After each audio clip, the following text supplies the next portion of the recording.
Hi, good afternoon and welcome to Bang Sue Junction Station in Bangkok. I've just arrived here from Kanchanaburi, 3.5 hours on the bus, and I'm just picking up my connecting overnight sleeper train to Chiang Mai tonight. And last year I got the overnight sleeper train to Khao Sok from here, and if you remember I showed you this station over there, the Bang Sue Grand Station, which is now open, but my god, it looks like an airport terminal and a train station. But wait till you see inside. This toy dog's resting here. Okay, the train coming. I'm trying to get run over. So this station is quite huge, but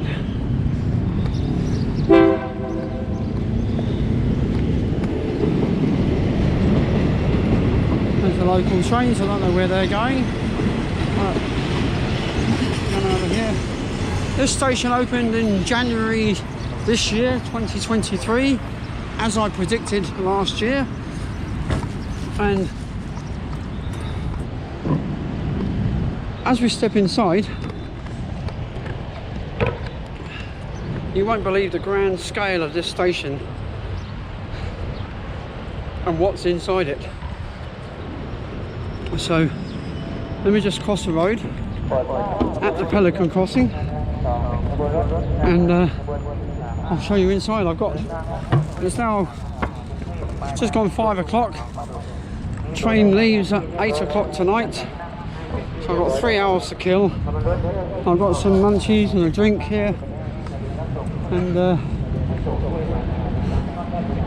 so just over a 12-hour journey on a sleeper train, and I get into Chiang Mai tomorrow morning at approximately 8:40 AM. So let's go inside the station. I'll show you what's inside it. You won't believe this. I spent all this money on this huge station. It's more like bloody Heathrow Airport than a train station.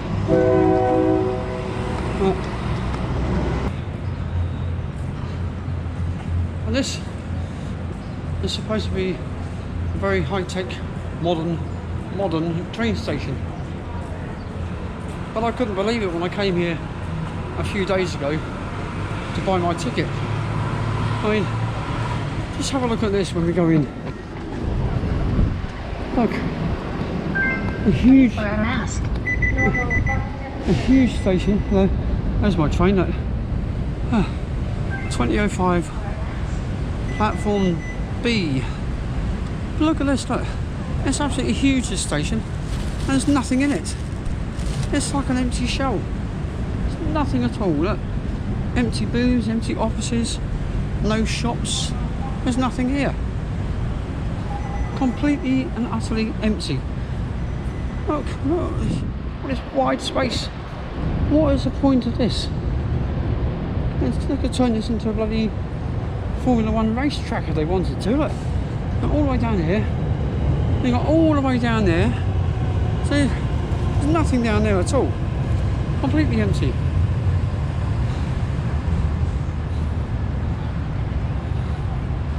Oh, a few people hanging about. Right. Well, I'm going to take a seat and chill out for a bit. Got to find out where gate B is, so I don't get disorientated on where we go. Right, catch you in a bit. Right, we're just going to board the train now. I don't know what kind of train it is. Oh, it's quite modern.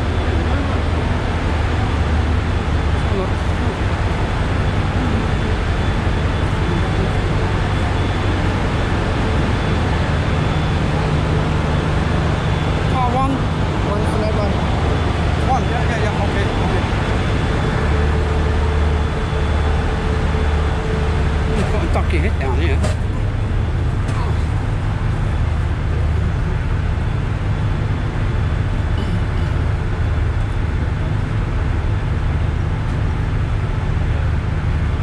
So it was 10. 10. I don't know where 10 is. 10. 7, 8, and it goes 11. That's 10. 7. It's 10. 9, 13. No number 10. Oh, 10. Eh? Is it 10? Oh yeah, here it is, yeah. Okay. Right.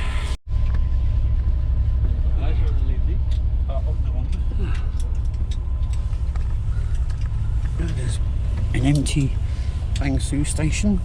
Yeah.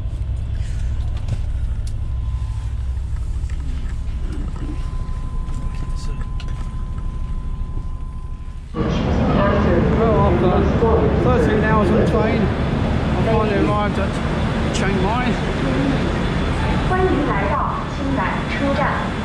Chiang Mai station. We got the old King Gardens. Let's see how the train is. Find a way out. Find where to go.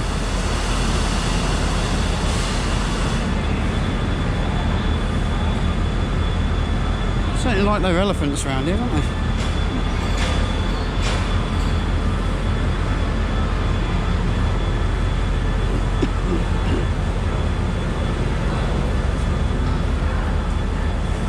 Yeah, it's quite a comfortable train ride actually. Slept like a baby. Honestly, fell asleep within an hour of lying down, and it was a very smooth ride. Very quiet. Yeah. I enjoyed it.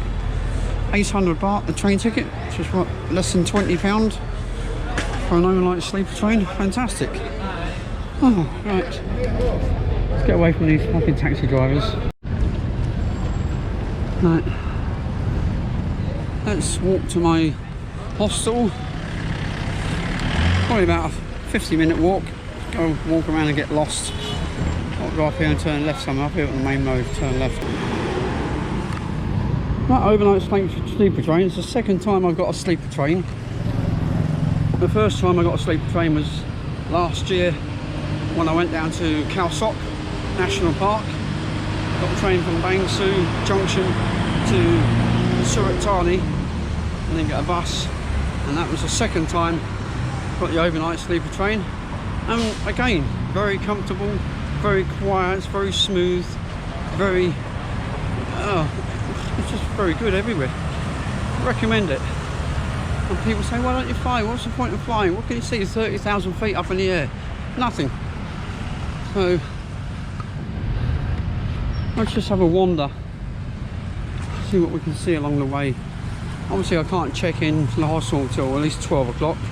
It's now 9:20 in the morning, so got plenty of time to kill and walk. It's at 28 degrees Celsius at the moment. Right, so we turn left, it's up here. Right, the train station I had about 4.2 kilometres to walk. I'm probably about halfway there now. And I've just come to what is called the Ping River. So I'm on the right track. This is the river. Hello. Many vloggers up here, I see. Men, women, Farangs and Thais all making vlogs. An attractive little bridge this, look. There's got colourful lanterns, flower arrangements. There's a railway bridge over there, see?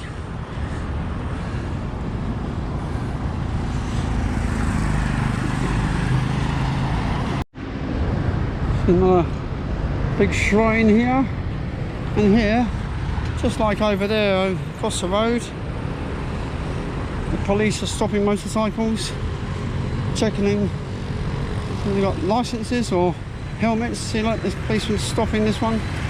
I'll stop you.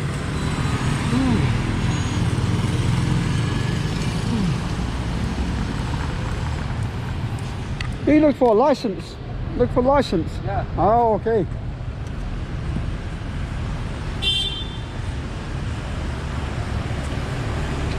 Swatty cab.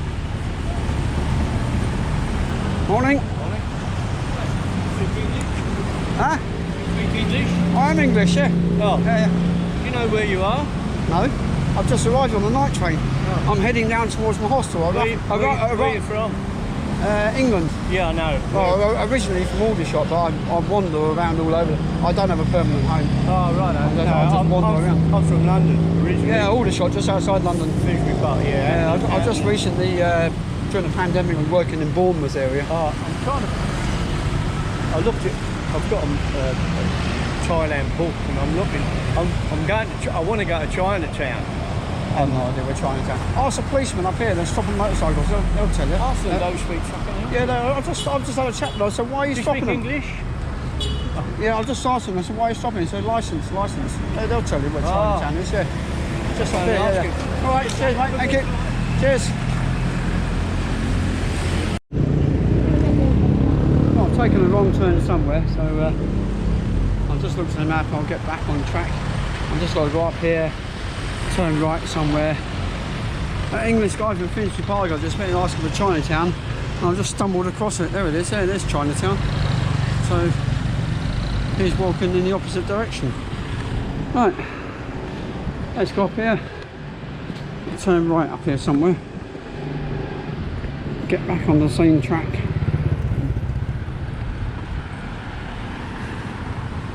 At least when you're walking around, you can get your bearings of where you are, where you go wrong.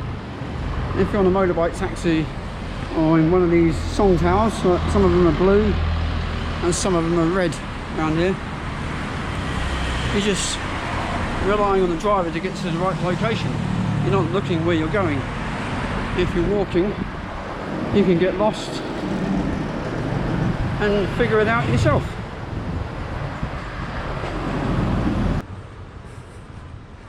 I'll tell you what, I'm going to get to the hostel and have a shower. The sweat is pouring off my t-shirt, it's absolutely soaking. Sweat is pouring off me.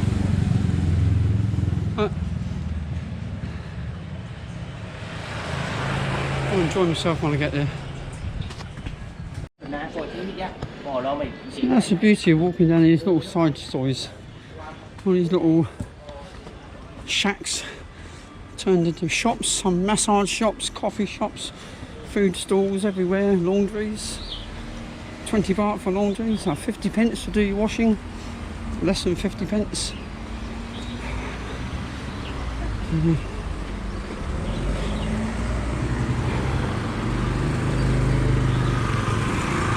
It's quite interesting, totally different to Bangkok.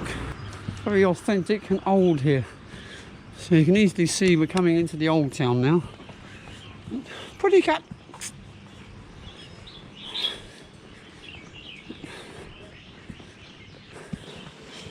So I notice there's quite a lot of electric cars around here, and in Bangkok as well there's a few electric cars. Somebody said to me when I arrived in Bangkok a few weeks ago, or last week, when I was in Dubai, he said, "Are there any electric cars in Dubai?" I thought, "No, so bloody stupid. Electric cars in Dubai? It's an oil-rich country. Why would they want electric cars? It's our main source of income is oil."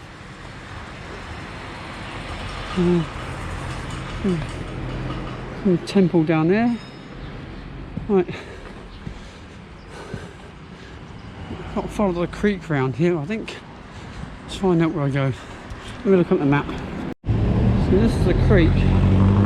So this must be the old city wall here. Saifung Corner.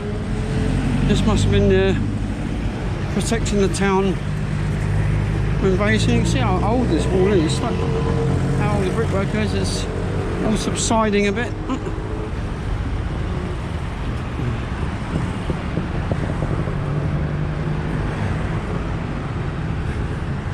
Any of my Thai friends? Anyone read that? I could probably read it. I get Google Translate out and put the camera on it. So Google Translate is good for it. Put the camera on foreign languages and it translates it to English or whatever language you speak. So all these little devices I think are helpful when you're travelling. But it doesn't beat the old days of travel before mobile phones were invented. Like back in the 80s when I was travelling, you just had a paper map and a compass, ask people for directions and just figure it out yourself. Now it's become a whole lot easier to get around and find your way. You can't really get lost at all. Google Maps, Google Translate, it's all there to help you. But it takes the adventure side out of the travelling, really. I suppose I could get rid of my phone, but it's handy, isn't it? I just looked at the map and apparently I'm right on top of it. I'm literally about 50 metres away, so it must be here somewhere. Let's have a look around.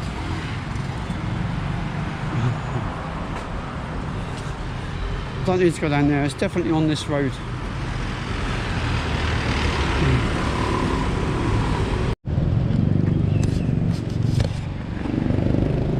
No, right, it's got to be, no, there we are, no. I'm almost right on top of it, it's got to be here somewhere. Miu Hostel, where the hell is it? It's got to be here somewhere. Oh, there it is. Miu Hostel, I see it. And conveniently located right next to a weed shop. Look. There we go. Right. Right, I'm all checked in. Had a shower, got changed. I'm just going to go for a wander, see what I can film. Apparently there's a night market just down there somewhere later on. So I might do another vlog of the night market. So as of now, one thing I did notice about this street when I walked in, the whole street stank of weed. There's a weed shop right next to me and another one 2 doors further down. So anyway, I'm going to say cheerio for now and I'll see you in the next vlog.